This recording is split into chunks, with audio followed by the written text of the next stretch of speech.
Assalamualaikum. Apa khabar semua anak-anak murid Ustazah yang dirahmati Allah sekalian?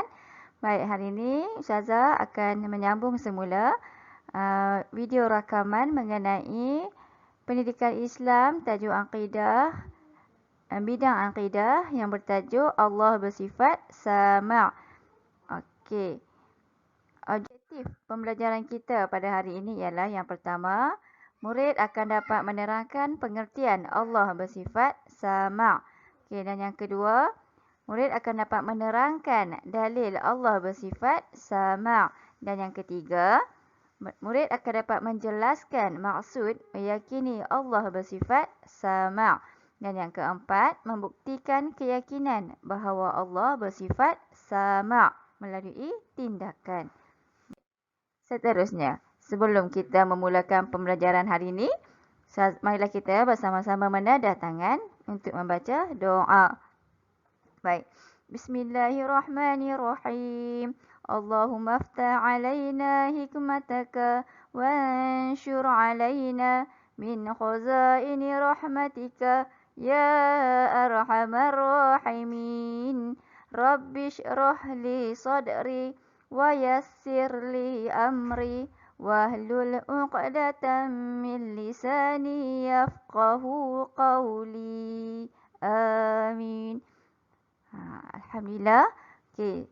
Selesai saja kita baca doa, barulah Ustazah akan sentuh isi-isi penting yang akan kita pelajari hari ini. Okey. Yang pertama,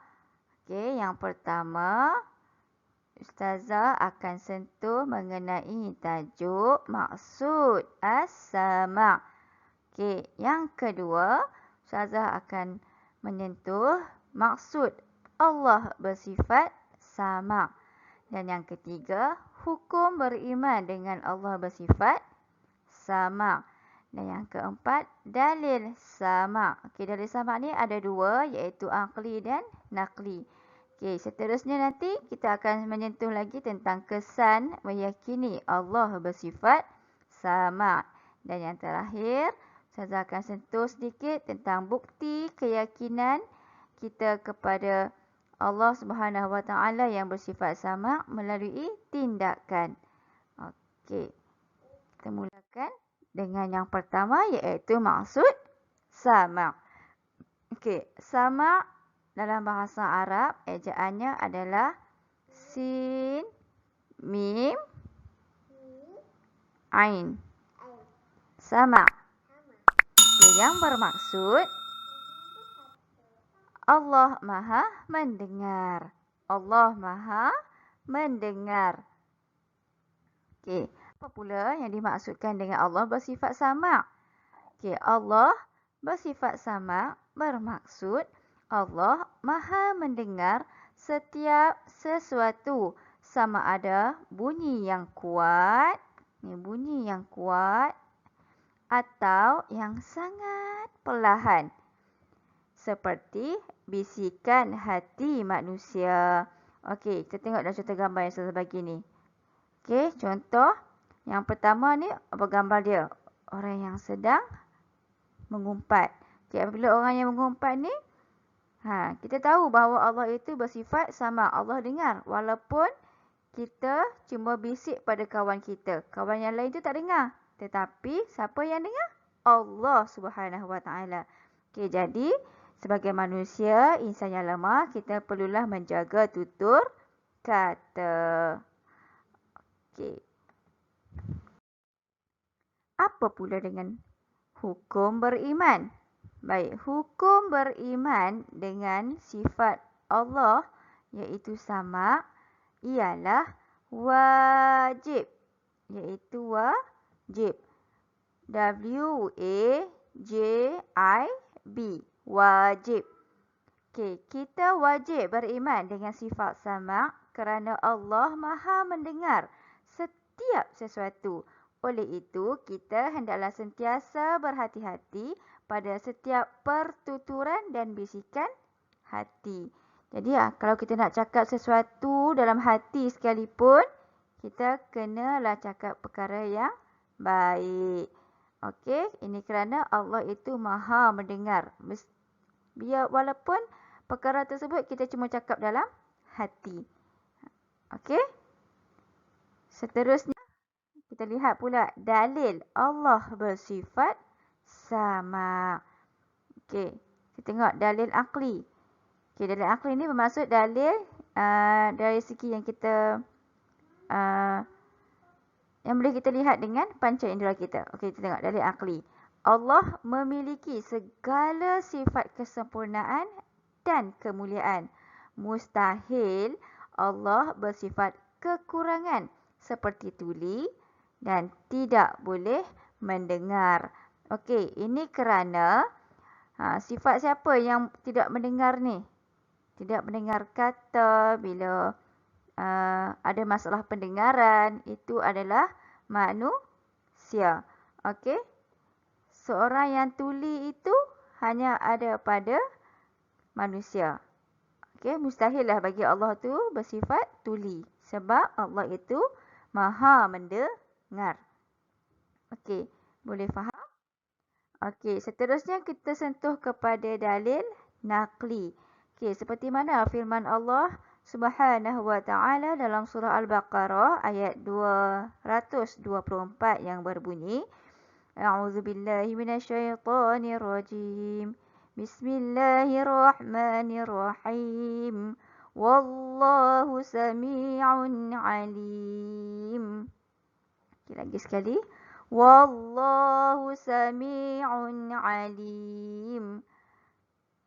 Surah Al-Baqarah, surah yang kedua, ayat yang ke-224 yang bermaksud, dan ingatlah Allah sentiasa mendengar lagi Maha mengetahui. Baik, seterusnya. Kesan meyakini Allah bersifat sama.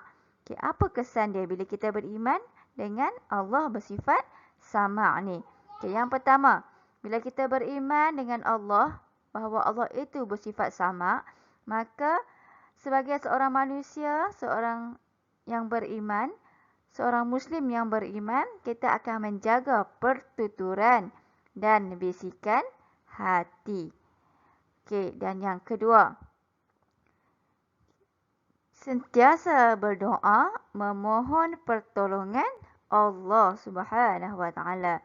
Yang ketiga, apabila kita meyakini Allah bersifat sama ni, dia akan menjadikan manusia itu sentiasa menjauhi maksiat lidah. Okay, jadi tak adalah dia nak mengata dekat orang sesuka hati, nak mengumpat orang, kan? Jadi dalam masa yang sama juga, apabila seorang Muslim itu beriman bahawa Allah itu bersifat sama, maka seorang Muslim itu dia akan melazimi kehidupan dia, menjadikan bacaan Al-Quran dan zikir itu sebagai amalan seharian. Okey, dan yang terakhir, okey, apabila kita beriman dengan Allah bersifat sama ni, hidup kita akan lebih diberkati Allah. Okey, itu adalah antara kesan meyakini Allah bersifat sama. Okey, kesan meyakini ni boleh jadi pada diri kita sendiri, individu, boleh kita lihat dari kepada masyarakat dan juga negara kita. Okey. Seterusnya, apa bukti keyakinan kita sebagai manusia beriman dengan sifat Allah melalui tindakan kita? Okey, jadi jom kita cuba amalkan. Okey, sebagai bukti kita ni beriman dengan sifat Allah. Okey, macam mana? Yang pertama, bercakap menggunakan bahasa yang sopan. Okey, pertama ni, bercakap dengan bahasa yang sopan. Okey. Apabila kita melakukan, bila bercakap dengan mak, bercakap dengan ayah, bercakap dengan kawan, bercakap dengan saudara mara, kita menggunakan bahasa yang sopan. Jadi, itulah salah satu bukti kita beriman dengan sifat Allah As-Sama'. Okey, seterusnya.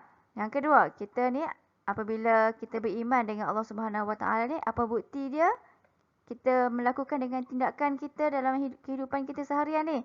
Kita cuma bercakap perkara-perkara yang berfaedah sahaja. Yang pertama tadi, kita guna bahasa yang sopan. Tiada bahasa-bahasa yang kesat. Lepas tu pula, bila dah bercakap dengan bahasa yang sopan, secara automatiknya, kita akan bercakap hanya perkara-perkara yang berfaedah. Okey, seterusnya yang ketiga, mendoakan kebaikan sesama makhluk. Okey, apabila kita mendoakan kebaikan kita sesama makhluk ni, maka itu adalah salah satu bukti juga bahawa Allah itu Maha mendengar. Jadi kita tahu, oh Allah dengar apa yang aku doa. Jadi kita doalah sesama makhluk, kita doakan kebaikan kepada kawan-kawan kita. Okey. Seterusnya ada beberapa soalan kuis yang Ustazah nak soal. Okey. Kita tengok soalan yang pertama. Tadi Ustazah dah terangkan apa maksud sama'. Okey, antara A, B, C, D. Okey, mana jawapan dia agak-agak? Adakah Allah Maha melihat? Adakah B, Allah Maha hidup? Atau C, Allah Maha mendengar? Atau D, Allah Maha adil? Okey. Apa jawapan dia? Jawapan dia ialah